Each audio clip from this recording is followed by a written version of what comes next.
leading your team does not only mean sheltering and supporting your team. Sometimes that is helping them achieve even when you're not in the room, so to speak.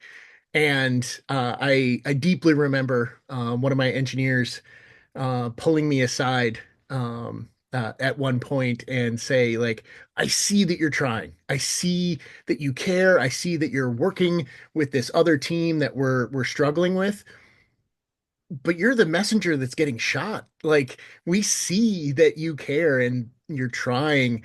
But that just means you're the one doing shuttle diplomacy. And that's not helping us solve the problem. It's trying to solve the problem for us. And that was very interesting to me because up until that point in my career, um, solving problems yourself, like especially as an individual contributor, like that's the thing. Especially early in your career. And even as a frontline manager, like the beginning of that, you are recognized for what problems you solve. You know, you get the comments about rolling up your sleeves and getting in to help the team, things like that. And those are praised. But I have learned that while that has its place, it's often not most of the time.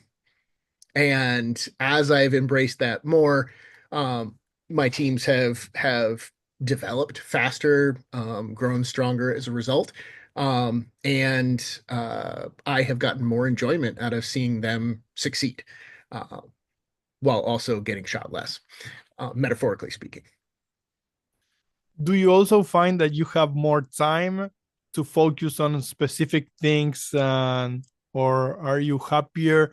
Describe more the feeling of where you realize that, okay, I can push them to solve this for themselves, and it's going to make me anxious, and I'm going to be looking and maybe biting my nails. But when I realize that they can do it, it's like liberating. Explain more the feeling.